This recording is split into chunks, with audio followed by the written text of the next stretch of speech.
Thank you and welcome back to Race Industry Week 2023. What a day so far.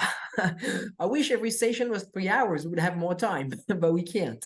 So we're going to be talking land speed next with the SCTA. So I am getting a signal that both Bill Lattin and Pat McDowell are with us. We're going to bring them on screen, and Brad, we will let you, carry on.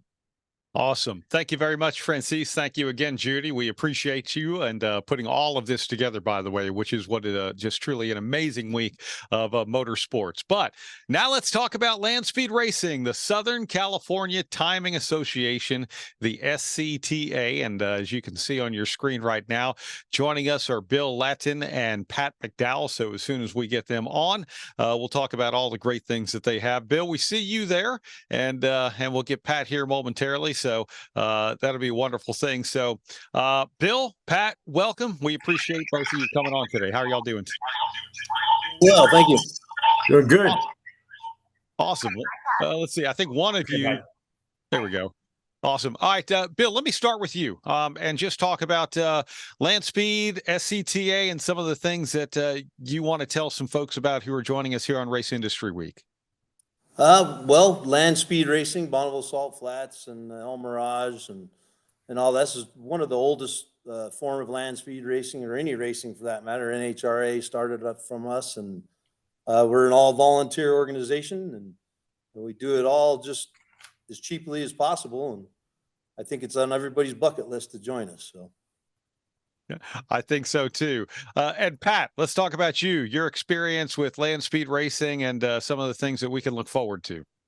Well, I'm a worker bee.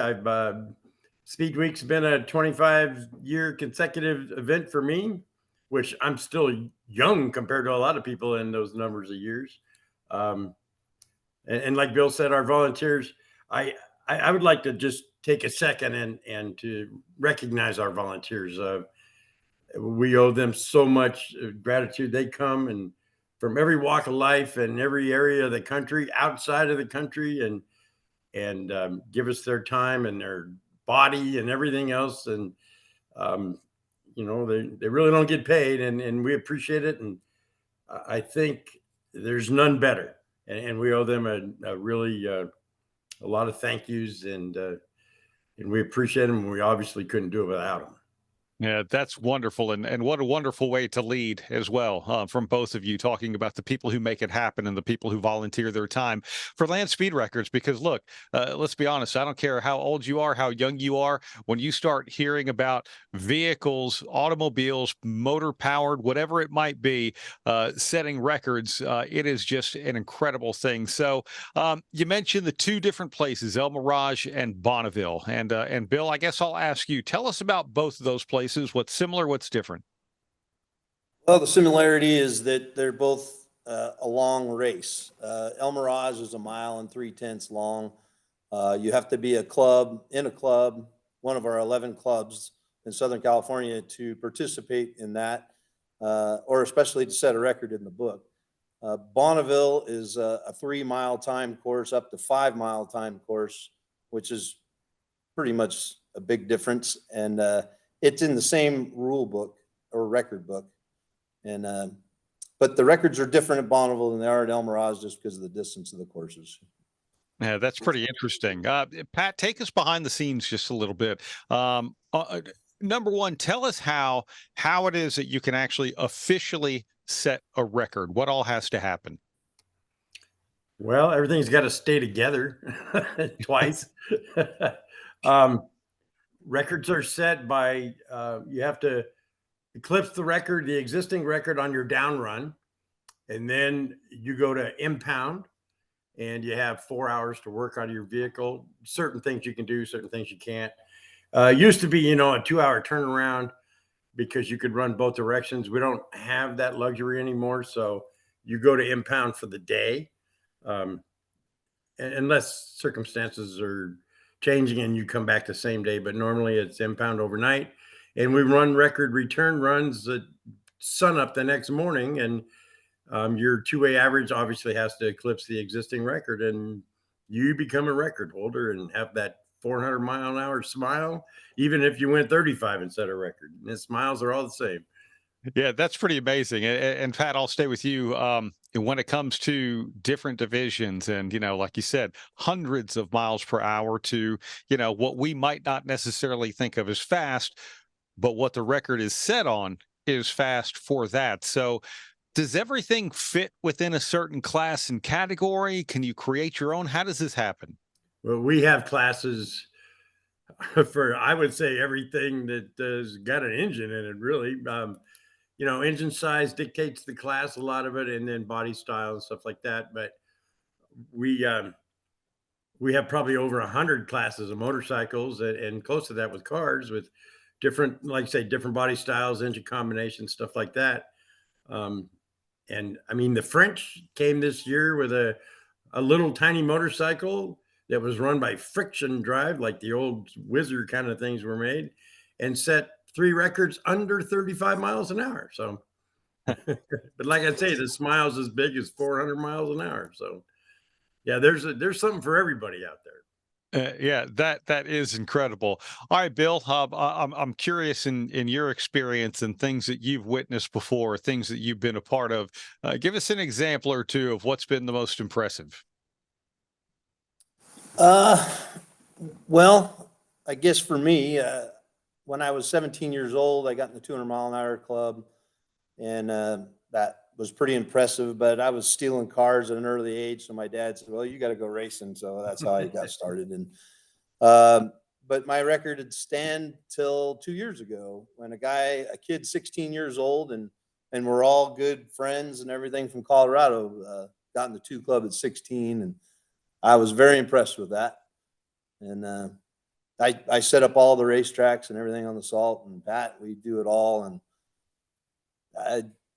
And then I saw a car go 500, a wheel-driven car go 500. That was another pretty impressive deal. Wow. Any motivation at all to actually try and reclaim your record?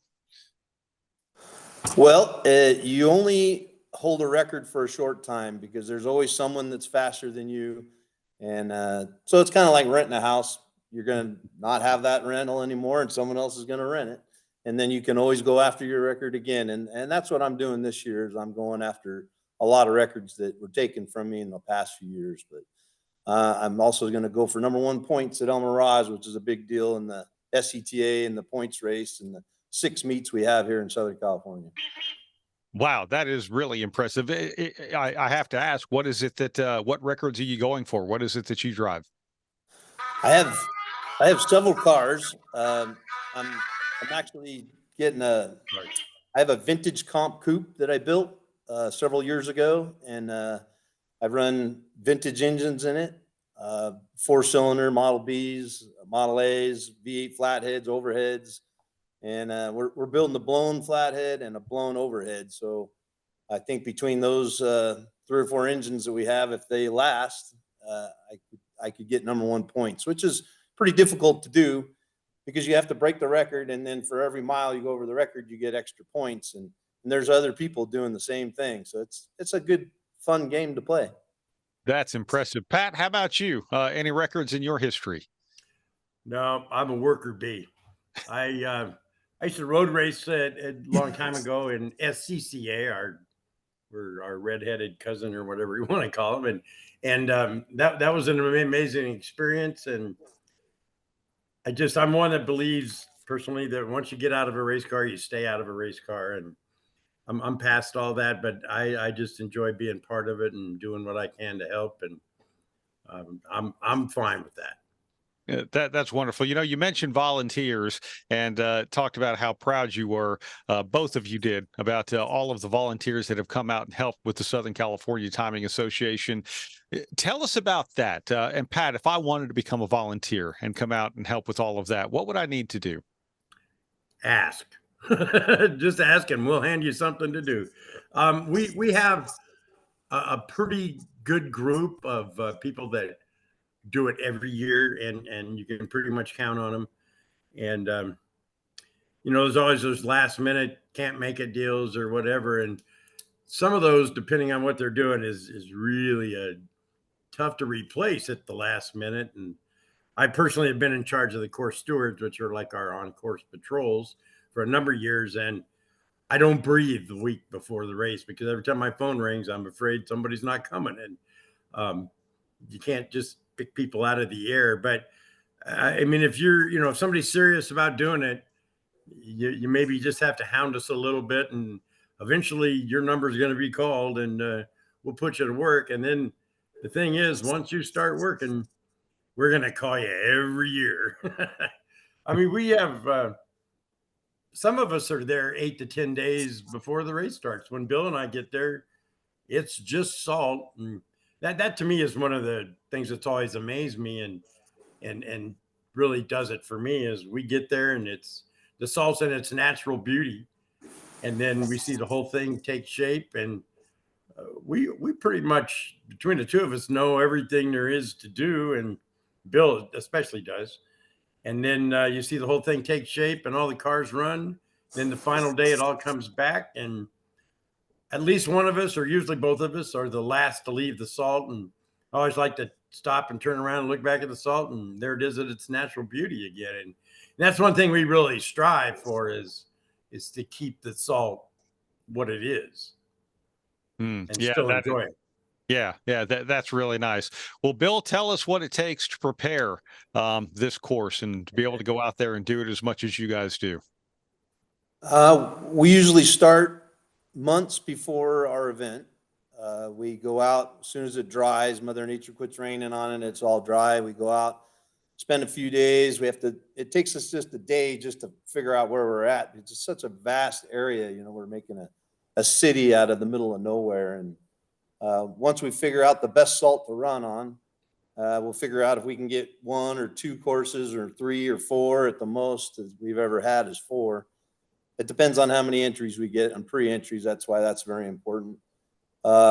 And then once we find the courses, we have to set up a center line, and then we use drag trucks and drags that we make, homemade drags out of H-beam and I-beam, and we make cutters and smoothers. We call them different things, but it's pretty much to get on the salt at the right time. Kind of like concrete. You want to not get on it too early because it'll be too wet, or too late, it'll be too hard, and won't be able to cut it. And then we drag very slow, 10 miles an hour, 15 at the most. And we drag for days, because one course is going to be 10 miles with a 5-mile shutdown, and you get another course that's 8 or 9 miles, and a couple more short courses. And it takes a week just to get that all prepared. Then we have to figure out where we're going to put the pits and make sure it's a safe distance off the racetrack in case we have an incident. And create a village. We create a pit area, an impound area, vendor area, everybody's pit spots. The pits are average about 1.5 miles, 2 miles long. And what maintenance goes into it? Do you have to do things in between runs every hour? Are different types of vehicles doing different things that might dictate what you might have to do from a maintenance perspective? Well, lately the salt hasn't been in real good condition, so we set it up so we're 4 racetracks wide. So like maybe we'll run and we'll decide, hey, this racetrack's getting tore up too much, and so we'll shut the whole thing down. It takes us a couple hours to move it over, and then we'll start racing again. But we try and move them at night so we're not interrupting people's time to race. I mean, people are coming from all over the world. We're trying to accommodate them the best we can, and pretty much the salt condition in Mother Nature is depending on how things go. Yeah, that's interesting. Pat, we were talking earlier about different types of classes, race cars, and all of that. A question from the chat: as far as electric vehicle classes, what are you planning for additional EV classes? Well, that's a fluid situation, if you will. We're just now scratching the surface of it, and honestly, we're not experts at it yet. And the electric vehicles battery technology is changing every day, and that has obviously a lot to do with them. And there's a lot more, you can get a lot more, I don't know, amps or whatever out of a smaller source now. So our classes have to change. We're trying to keep up with it. They do present a new set of issues, for us rule wise and how we allow it, and God forbid if something happens, how we deal with it, and so we're trying to stay on the cutting edge of that, but it is a changing thing, and um, we've come up with a set of EV rules this year, which people spend a lot of time on, and I think we're pretty up to date with all that, and we're looking forward to having a lot more electric vehicles out there. I don't claim to know anything about them. I don't know how you get an extension cord to go 10 miles, but but the amount of torque they have is unbelievable. So it's a different thing, and it's really something to see something take off and go that fast and not hear it. You can hear the salt crunching. It's a world we're entering, and we're trying to enter with both eyes open. So. Yeah, I love that. You can hear the salt crunching. Look, we can go back a century, and there was a time where, we were going to decide where we're going to go steam or petroleum powered, and obviously gasoline won, and that's where we are. And who knows if we're at that same or a similar crossroads in something as well. If I want to get involved in this, Bill, let's just say maybe I'm already a racer, maybe I'm just a gearhead, maybe I think to myself, this looks like something I want to try, and I set my goal for whatever record I want to set. How do I become involved from the competitor side? Well, the first thing I would advise you to do is set up a pre-entry, and because it saves you some money, and then watch all of our announcements, make sure the weather's going to be good, and then show up to the salt. You'll go through a short rookie orientation, which gets you orientated to where we're at, and you make sure you go through a inspection on your car so that it's inspected up to our standards, and then you have to license up. So you're going to take a pass at the 3 mile mark, which is we call the short course, and you license from 125 to 150 to 175, and once you show us you know what you're doing and you're turning out to the right way, and see if you turn into the inside, then we think it's an emergency and all of the people go, and we make sure everybody's okay. But if you're turning out the right way and everything's done properly, then you can go for a record. It might take a day or 2 or 3 or whatever it takes. And this is racing, so stuff breaks all the time. And pretty soon you get in the record book. That's really cool. All right, I'm curious. Two-part question. Either one of you, either Bill or Pat, what is the fastest land speed record that's ever been set?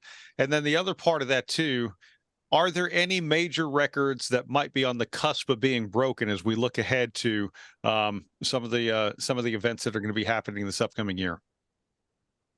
Well, we're on the cusp of a 500-mile-an-hour record. What we deal with are all wheel-driven cars, no rocket cars, no jet cars. That's a different deal. So we had a run of over 500 miles an hour. That was an exit speed, so it wasn't used as part of the record, and because of weather he didn't get to back it up. But the fastest time speed was 493, I think, is on his time slip. So that's the official speed, although it's not a record because it wasn't backed up. But we have a handful of vehicles that are probably very close to breaking the 500-mile-an-hour barrier, which is pretty incredible because most of these, they run on nitromethane, and trying to keep something together that's running on nitromethane for 5 miles is, to me, is amazing. I mean, when you see dragsters go 5 seconds and blow everything into the grandstand. So it's quite a feat. It's not just get the biggest motor you can, throw it in something and put your foot down. It's a complete science out there. That's incredible. 500 miles for that is just amazing. Question from the chat. What steps are being taken to manage the salt conditions at Bonneville to allow the racing continue long term? Go, Bill. Yeah, that's a good one. Well, we have several companies or entities that, for example, Save the Salt, that are working with the BLM, Bureau of Land Management, and the mining company for doing a mass balance return. They draw salt over to do their production of stuff that they sell out, whether it be potash, or they call it liquid gold, and salt, I believe. But they do a mass balance return. So the byproduct that they don't use is the salt that we want. And in the wintertime, when they have a lot of water, they try and pump it back over to the other side of the highway, which is where we race. And the Highway 80 splits between the mining company side and the part that we race on, the Bonneville Salt Flats. And the more brine we get during the wintertime, the better. And in my opinion, if they could pump it during the summertime when it's dry, and then we don't get any more rain for the whole summer, it will build that salt, make it nice and strong and durable. And that's really what we need. And you know, that's just Bonneville. What can you tell us about El Mirage? Are we in a similar situation? Are we looking at, you know, the potential where maybe we have to sit out a year or two, or maybe there is an end in sight? Well, El Mirage, we rely on alkali, and and Google Maps, if you look at El Mirage Dry Lake, you see Mount Baldy, and it shows a gray V mark going down the mountain, and it ends at El Mirage Dry Lake. So that's really the compound that holds that lake bed together. So we've been to other lake beds, and like Muroc and Black Rock. There's a bunch of lake beds that we race on, but if you take one pass, it tears it up. So it doesn't have the binding agent that El Mirage has. El Mirage is used by a wide vast of people, recreation vehicles. And so we're always competing with that. Now that the SCTA, I'm very proud of this. I go to all the meetings and stuff, and I provide as much volunteerism and support as much as we can to give us a safe place to race and keep that lake bed going for everyone, really. But it's kind of the same thing, you know, the lack of rain, lack of weather, and Mother Nature not helping us out. And the earth goes through cycles, so it's going to come back around. We're going a little low right now, and we're able to set up about 5 racetracks on El Mirage per year, and it's been going down. So, you know, we'll just keep trying. Yeah. Well, again, volunteers, Mother Nature, all of the other things. It sounds like you guys are just doing amazing jobs as being caretakers of all of that as well. Question from the chat: when are the events at Bonneville, and are there spectators who come out to watch but maybe not volunteer? I'd love to experience it, but need to find out more about how to do it. Well, Bonneville, we have in August, that's Speed Week, our main thing. And then we have the World Finals, weather permitting, in late September, October. And spectators are always welcome. You don't have to volunteer. You pay at the gate, and we have a pass for the day or for the week, whichever works. It's very affordable. And there's, you know, you can go to the starting line. You can cruise the pits. And that's one thing we pride ourselves on is everybody will talk to everybody, and there's no secrets and all that kind of, you know, some racing, you know, everybody wants to hide their stuff, but everybody's very open. And it's really, I mean, I started out obviously as a spectator a long, long time ago. And I figured out the first thing I didn't do was bring enough film, but it's amazing to come to. It's like Disneyland without the rides. It really is. And we have 6 El Mirage events starting in May. We have a 2-day meet in May, and then our ending meet in November is a 2-day meet. And then there's 4 other meets in between. Those are all club races. But once again, yeah, there's spectators welcome every time. That's really neat. You know, Bill, on the spectator end of things as well, Pat was just telling us about a lot of the different things that you can do and expect. What do you know when you're there? You know, PA systems, people saying, drawing your attention here, there, things like that. What do you expect from the fan experience? At Bonneville? At Bonneville, El Mirage, if I want to go to any one of them. The question was specifically about Bonneville from the chat, though. Yeah. Bonneville, well, you take this long asphalt road out to the salt flats, probably 3 miles or so, and it just dead ends onto the salt. And then we make a little ramp, so it makes it nice and easy. And once you drive out there, the starting line is like maybe half a mile away. You can see it bigger than life. And there's a bunch of people there, tens of thousands of people. And then there's actually 3 miles all the way to the pits, which is all spectators. there's a bunch of people just line up every day along the pits. They try and save their spot for the next day by leaving their shade and battening down the hatches, because sometimes a squall will come through in the middle of the night, just uplift everything, and we get there early in the morning and put it all back before we go racing, you know. But it's once you go there and you see the curvature of the earth and the vastness, and it's unbelievable. The car, especially in the pits, about the 4 mile and a big Hemi going through, it's beating your heart for you. You know, it's very impressive. That is really, really awesome. Well, I would encourage people to check you guys out as well at scta-bni.org, the Southern California Timing Association. And gentlemen, we can't thank you enough for being a part of Race Industry Week here with Epartrade. Well, thanks for having us. We enjoy our sport, and we enjoy talking about our sport. And I've said many times, Bonneville will change you forever if you come out there. So. Awesome. Thank you very much, and please. Registering on Epartrade is easy. To start, click on the Join for Free button on the homepage. First, search your company to see if it's already in our database. If you see your company on the list, click on it to select it. Then, choose Claim Company if you are one of the decision makers, an owner, marketing person, or main company contact. Or choose Join Company if you are an employee, and press Continue. If you couldn't find your company in our database, select Register a New Company. On the following page, fill out your name, email, phone number, job title, and choose a secure password. If you chose Register a New Company, you'll need to choose your business type. Select Supplier if you're looking to display products or services and connect with buyers.